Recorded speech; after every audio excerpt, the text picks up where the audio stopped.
টেল and ট্রিশারের নিবেদন। সূর্য তারার কথা। অনেক বছর আগে হিমালয়ের শৃঙ্গে দেবতাদের এক মহাসভা বসে।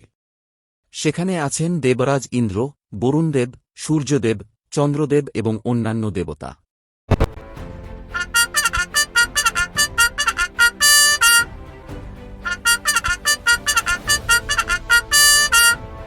ইন্দ্রদেব আসন গ্রহণ করলেন। পৃথিবীতে মানুষ পরস্পরের প্রতি বিরক্তি ও দ্বন্দ্ব সৃষ্টি করছে। পৃথিবীতে আবার শান্তি আনতে হবে। আমাদের একজনকে মানুষকে ভালোবাসা এবং সাহস শেখানোর জন্য পাঠাতে হবে। আমার কন্যা সূর্যতারা একাজের জন্য যোগ্য। সে প্রকৃতির সৌন্দর্য ও আলোকের প্রতীক। সকল দেবতা রাজি হন এবং সূর্যতারা পৃথিবীতে যাওয়ার জন্য প্রস্তুতি নেয়।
সূর্যতারা পৃথিবীতে এসে একটি নদীর ধারে সুন্দর একটি গ্রামে বসবাস শুরু করে।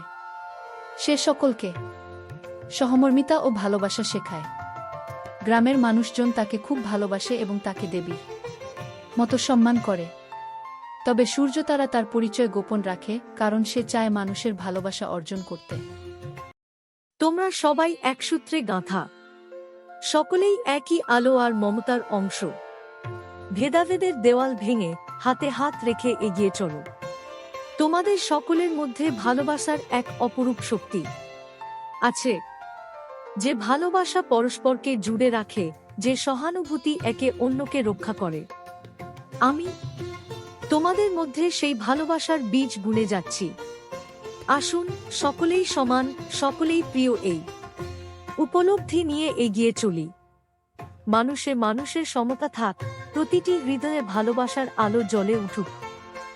বরুণদেব সূর্যতারার পৃথিবীতে আসায় রাগান্বিত হন।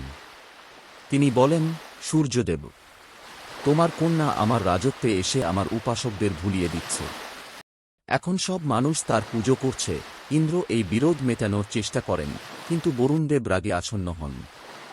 তিনি প্রতিজ্ঞা করেন যে সূর্যতারাকে পৃথিবী থেকে তাড়িয়ে দেবেন এবং তার জলে বন্যা এনে গ্রামটিকে ধ্বংস করবেন।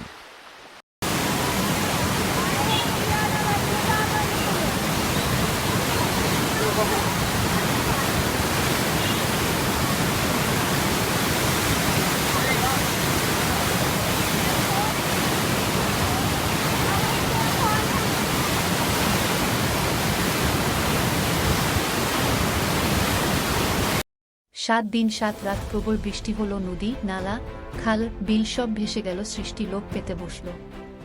হেনকালে সূর্যদেব এলেন। সূর্য তারা আর সূর্য দেবতার তাপে সমস্ত জল শুষে নিলেন। ধরা রক্ষা পেল। বরুণদেব সূর্যতারার সাহস ও ভালোবাসায় মুগ্ধ হন। তিনি বলেন, তুমি সত্যিই মহিমান্বিত। আমি তোমাকে মেনে নিচ্ছি। সূর্যতারা তাকে ধন্যবাদ জানায় এবং গ্রামবাসীরা আনন্দে উল্লাস করে। পৃথিবীতে শান্তি ফিরে আসে আর সূর্যতারা আবারও দেবতাদের সভায় ফিরে যায়। গ্রামবাসীরা তার স্মৃতিতে একটি মন্দির নির্মাণ করে।